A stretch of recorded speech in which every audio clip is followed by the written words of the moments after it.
The McLaren PR machine may have its work cut out at the moment, but there are many aspects to a Formula One press officer. Who are these people in the background who present the drivers to the media?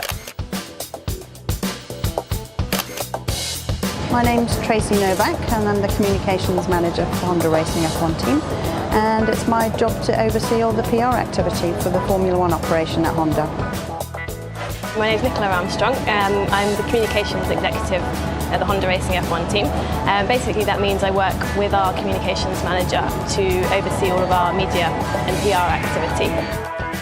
Jules Kopinski is my PA and she looks after everything pretty much, everything, my full day-to-day at the circuit as well as away from the circuit. So yeah, without Jules I'd be pretty lost.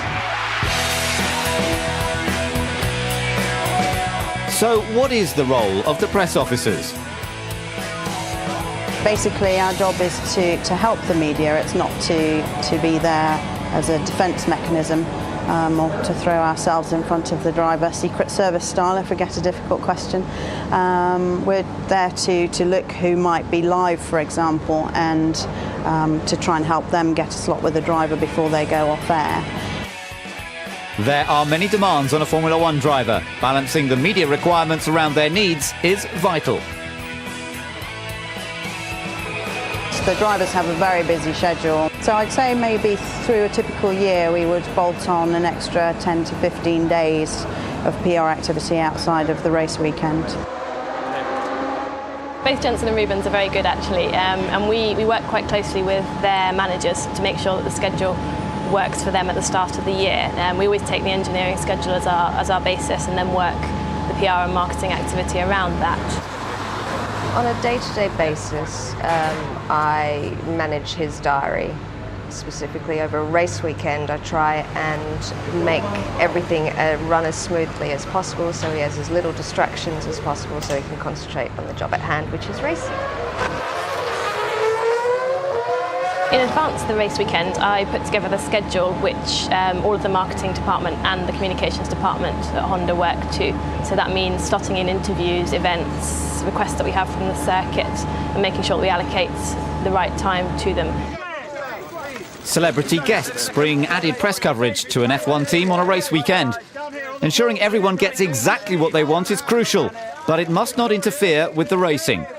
It's fantastic when you get celebrities to races. We recently had David and Victoria Beckham, which is a fantastic opportunity. They wanted to come, they know Jensen well, and they wanted to come to the British Grand Prix and support him, so that's great.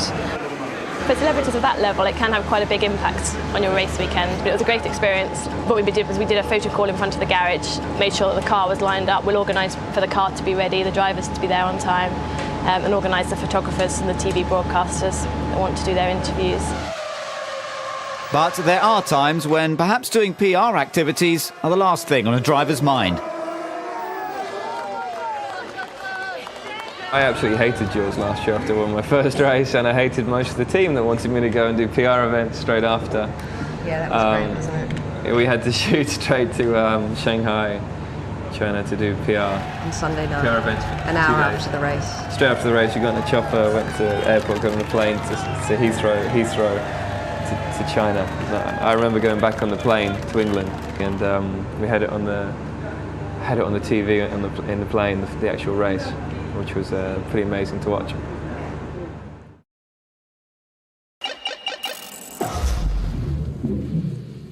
Hi there, I'm Rob Smedley, Felipe Massa's race engineer.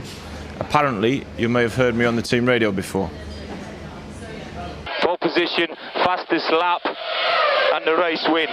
Job done. Take that. Have that. Well done, Sunshine. I'm here today to take you around the pole lap that Felipe did in this year's Turkish Grand Prix. Just exiting the final corner to open the lap, where you need good traction onto the main straight. The initial part of the circuit, you need quite a lot of downforce because it's reasonably low speed.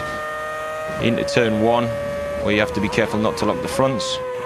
Apex and exit, and then into turn 2. So up the hill, into turn 3.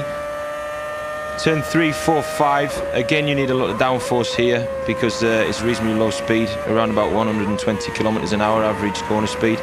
And in the mid corner, you need a good front end. So you've got to have quite a soft car there for the front end. Then running up to turn 7. Turn 7, good stability on the braking. As you saw there, Felipe had a bit of oversteer on the entry. Turn 8 is a series of 3 apexes, very, very high speed, 260 kilometers an hour, 6 gear. This year we tended to suffer with quite a lot of understeer in there, but I think that was just due to the tyres that we used this year. Last year, in fact, it was more oversteer, so that just shows the difference in the constructions. By the time you get to turn 9, the rear tyres are usually very hot because you've gone through turn 8 at such high speed. And then it's traction because you need good traction to get all the way down the hill on the back straight. There is a corner in the middle, but obviously it's flat for a Formula 1 car, especially with the downforce that you carry, and this is where you need a low level of downforce. So obviously there's a bit of a contradiction there as to what you need to do with the car. This year car we tended to work on the rear end and have quite a good setup for the stability and traction which you need going down the hill into the final complex. And then it's very heavy braking here, so you need again a good stable car. And then the final complex is mainly understeer. It's very low speed, like Monaco, about 80 kilometers an hour, all in second gear, left, right, left, and really there you just need a good front end because if you have understeer it kills the lap. And you need to have good traction and good exit to finish the lap. Pole position. A nice one, how's that? Banging. A classificação terminou com Kimi Raikkonen em terceiro fazendo 1:27.546. Em segundo lugar, Lewis Hamilton com 1:27.373. E na pole position, Felipe Massa com 1:27.329.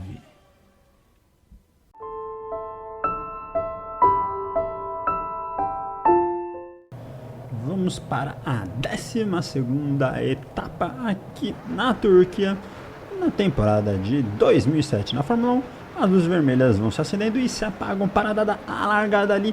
O Felipe Massa vai largando muito bem, vai mantendo a primeira posição. O Hamilton já perde a posição ali pro Kimi e já vai tendo ali um toque ali atrás. Já tem carro rodado, já tem asa quebrada, já tem o caos ali atrás. Parece ser o carro do Jarno Trulli que ficou ali para trás no meio da bagunça, né?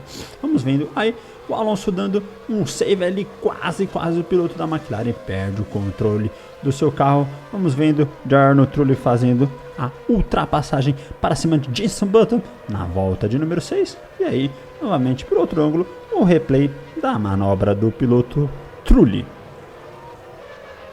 Vemos também Alexander Vaz aproveitando ali o erro de Mark Webber, né, que acabou tendo problemas no carro, como a gente vai ver logo em seguida, e fez a ultrapassagem para cima do piloto australiano. E logo, acabamos de falar dele, Mark Webber já nesta mesma volta, na volta de número 9, onde ele sofreu a ultrapassagem do Alexander Vaz, ele abandona a corrida por conta de uma pane hidráulica. Vamos aí na volta de número 11, o Trulli tentando de novo ultrapassar o Button, né, já que ele perdeu ali a posição, tomou aí um belo de um X, que baita manobra aí do piloto da equipe da Honda, e o Trulli ali perdendo um pouco o controle do seu carro. Abrindo a parada de pitstops na volta de número 12, Kubica vem aí para a sua primeira parada. Nick Heidfeld, companheiro de Kubica, vem também para a primeira parada, mas na volta de número 17. Raikkonen também vem para a sua primeira parada na volta de número 18, ele que estava na segunda colocação. E Fernando Alonso vem aí também na volta de número 18 para a sua primeira parada. E após a parada do Alonso, ele que estava disputando ali com Heidfeld, conseguiu voltar na frente do piloto e voltou na quarta colocação. O líder da corrida, o brasileiro Felipe Massa, foi para os boxes para sua primeira parada na volta de número 19. Lewis Hamilton vem para a sua primeira parada na volta de número 20. Heikki Kovalainen, piloto aí da Renault, vem para a sua primeira parada na volta de número 21. Vemos aí na volta de número 21 também no replay, Jenson Button ali tranquilo, indo para cima, conseguiu uma baita manobra para cima de David Coulter, mas não adiantou muito que algumas voltas depois, de Sabanto acabou saindo aí da pista e perdendo um pouco de tempo precioso para ele na corrida. Anthony Davidson vem para sua primeira parada na volta de número 26, ele que é comentarista no jogo da Fórmula 1, né? Vemos aí o momento que o Massa tirou uma parte ali do seu capacete que talvez poderia estar saindo, poderia estar atrapalhando ele, e colocou ali atrás de sua cabeça, né? Robert Kubica vem para sua segunda parada na volta de número 37, piloto aí da SOBRE. O segundo colocado, Kimi Raikkonen, vem para a segunda parada na volta de número 41. E Nick Hadfeld vem também para a sua segunda parada na volta também de número 41. O líder da corrida, Felipe Massa, vem para a sua segunda parada na volta de número 42, ele que estava dominando completamente a corrida. E vemos aí na volta de número 43, Lewis Hamilton com um furo no pneu, perdendo aí algumas posições, também para o seu companheiro de equipe, Fernando Alonso, que passou ele e conseguiu parar primeiro que ele nos boxes na volta de número 43. E o Hamilton logo em seguida fez aí a troca do pneu, né?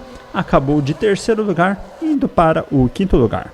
Vamos vendo aí lá no pelotão, lá de trás, Jarno Trulli dando um baita mergulho ali para cima de Rubens Barrichello e ultrapassando o piloto brasileiro aí da Honda. E depois de 58 voltas, uma corrida tranquila, dominando de ponta a ponta, fez a pole, fez a volta mais rápida. Felipe Massa vem que vence e convence no GP da Turquia, chegando aí na primeira colocação. Seu companheiro de equipe, Kimi Raikkonen, chegando em segundo e Fernando Alonso em terceiro, fecha o pódio.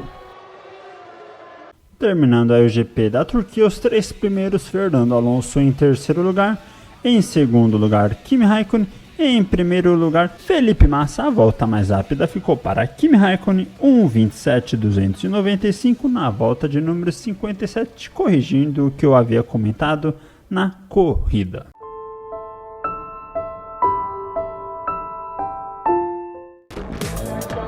Massa has made Istanbul his own with 2 out of 3 victories in Turkey.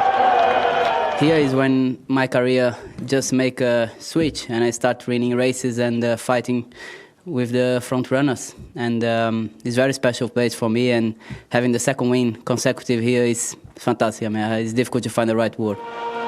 But not such good memories for Hamilton. It's only his second time off the podium. So what caused the puncture? Not only Lewis, but some more drivers suffered from chunking due to the high stress which went into the tire, especially in turn 8, actually higher than we expected this year. This chunking was due to the stress into the tire, so there was a very high stress in particular in that corner. There was more than 5G achieved with some cars, and that actually separated the rubber from the belt and then flew away, so that's the chunking. And then because it flew away, so you have all sort of holes and there's no protection to the belt anymore.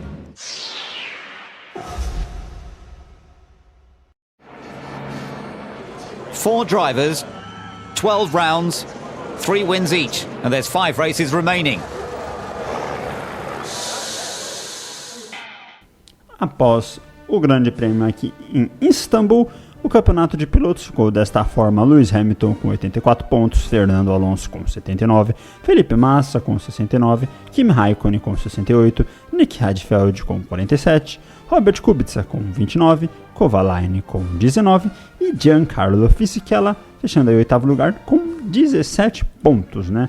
Os 8 primeiros aí do campeonato até o momento na temporada de 2007. O campeonato de construtores ficou desta forma, com a McLaren liderando com 148 pontos, seguida da Ferrari com 137, BMW Sauber com 77, Renault com 36, Williams com 22, RBR com 16, Toyota com 12, Super Aguri com 4, Honda com 1, Toro Rosso e Spiker não pontuaram.